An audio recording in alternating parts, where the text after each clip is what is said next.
O exercicio 3 da unidade 1 presenta unha situación xusto contrario do exercicio que vimos no tutorial anterior, no que o 3. É dicir, neste caso é unha sociedade que ten perdas. O no anterior tivo perdas. Vale.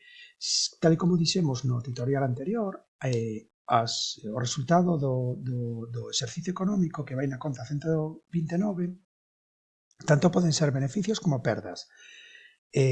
O saldo da conta desa conta 129 vai ser xusto contrario, se é beneficios ou se é perdas. Neste caso, cando unha empresa ten contabilizadas perdas, a 129 vai ter saldo devedor. Polo tanto, para vaciar esa conta, que é exactamente o mesmo que fixemos antes co reparto de beneficios, pero agora para conxugar as perdas, o que haberá que facer será unha anotación no haber desa conta. Claro, pero unha anotación no haber, que contrapartida collemos? Pois aí depende das distintas situacións. Na situación primeira, no apartado A, di que se salda con cargo a reservas. En principio non nos din que con cargo a que reservas, pero nos dan o dato de que esta empresa ten reservas legais por 20.000 e unhas reservas voluntarias por 2.500. Ben, a lei obriga a que mentres haxa reservas voluntarias suficientes que abonden para conxugar as perdas, hai que utilizar esta reserva voluntaria e non se pode utilizar a reserva legal. E por iso, precisamente, que o asento sería vaciamos a conta 129 e diminuímos, porque estamos facendo unha anotación no debe desta conta que ten saldo acreedor, por tanto estamos diminuindo o seu saldo, estamos quitando, detraendo 2.000 euros dese peto que ten a empresa nas reservas voluntarias para conxugar estas perdas e, repito, como ten suficientes fondos nas reservas voluntarias, ten que utilizalos para eliminar estas perdas. No apartado B é exactamente o mesmo, pero resulta que as reservas voluntarias non chegan para conxugar estas perdas. Por que? Porque as perdas son por 2.000 e as reservas voluntarias son por 1.500. Entón, neste caso, conxugaríanse igual as perdas, habría que tirar de reservas voluntarias, pero como non chegan, habería que tirar igualmente da reserva legal, en canto no que falta.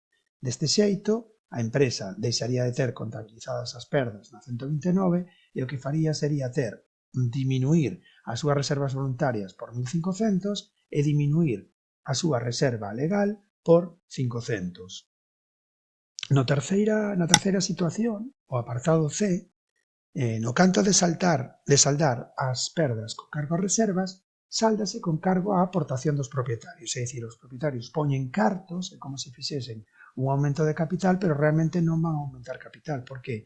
Porque esa aportación que están facendo é para conxugar as perdas. Entón, facemos un dobre asento.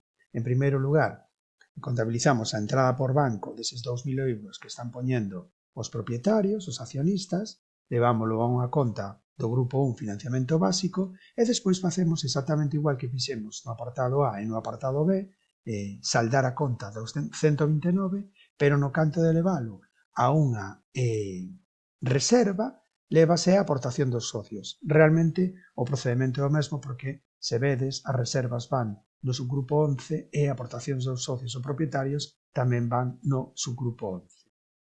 Por último, no apartado C, di que non se saldan nin con reservas nin con aportacións dos propietarios. Isto significa que as perdas van seguir estando aí contabilizadas. E o único que facemos neste asento é un trasvase de contas da conta 129 a conta 121X, pois, por exemplo, se do ano 2026, pois sería poñer 1216. Isto a sociedade anónima pode coller a nomenclatura que máis cómoda sexa ou que máis útil lle sexa.